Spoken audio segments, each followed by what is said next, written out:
నా పేరు పి పుష్పకుమారి, మా ఊరి పేరు పచ్చికాపల్లం.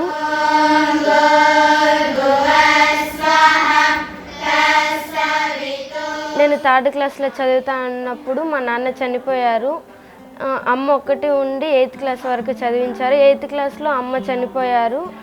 10th క్లాస్ బాలయోగి గురుకులం పుత్తూరులో చదువుకున్నాను. 10th క్లాస్లో నాకు 10 పాయింట్స్ వచ్చింది. Principal madam child welfare committee హోమ్లో జాయిన్ చేయించారు. ఈ హోమ్లో ఉండి నేను శ్రీ చైతన్య జూనియర్ కాలేజ్ తనపల్లిలో చదువుకున్నాను. ఇంటర్ కంప్లీట్ అయిన తర్వాత మెడిసిన్కి నీట్ ఎగ్జామ్ రాశాను. నీట్ ఎగ్జామ్లో నాకు 216 మార్క్స్ వచ్చాయి. 216 మార్క్స్కి నాకు నేషనల్ వైడ్ సీట్ రావడం కొంచెం కష్టమైంది. నాకు ఎవరైనా హెల్ప్ చేస్తే నేను మెడిసిన్ చదువుకుంటాను.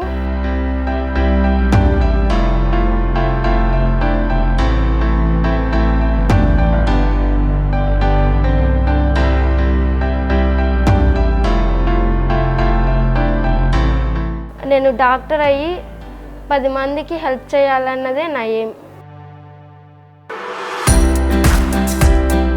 ఈ అమ్మాయి ఎప్పుడు చూసినా నేను డాక్టర్ అవ్వాలి, పేదవాళ్ళకి హెల్ప్ చేయాలి అని ఒక ఉద్దేశంతోనే ఉండింది. ఆ విధంగా మేము చాలామంది డోనార్స్ కోసమని వెతుకుతూ ఉన్నాము. అదే ప్రకారము మాకు రోజా మేడం వాళ్ళ ట్రస్ట్ గురించి తెలిసింది. సరే అవుతుంది కదా అని చెప్పేసి ఒక లెటర్ ఆఫీషియల్గా పంపించడం జరిగింది. దానికి మేడం గారు సడన్గా సర్ప్రైజ్ విజిట్ లాగా మా హోమ్కి వచ్చి విజిట్ చేయడం జరిగింది.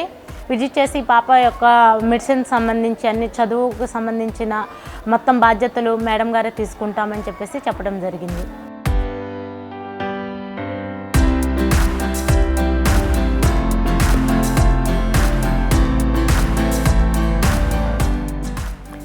సో నీ అంబిషన్ ఇది చూసినప్పుడంతా నీకు గుర్తు రావాలి. డాక్టర్ చదవాలి సార్. చదివిన తర్వాత హాస్పిటల్ పెట్టాలి సార్. హాస్పిటల్ పెట్టి ఫ్రీగా ట్రీట్మెంట్ చేయాలి.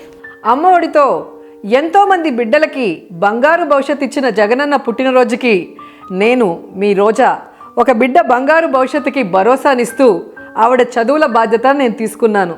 మరి మీరు మీకు ఇష్టమైన వారి పుట్టినరోజుకి బొకేలు ఇస్తారా లేక బిడ్డకి బంగారు భవిష్యత్తు ఇస్తారా?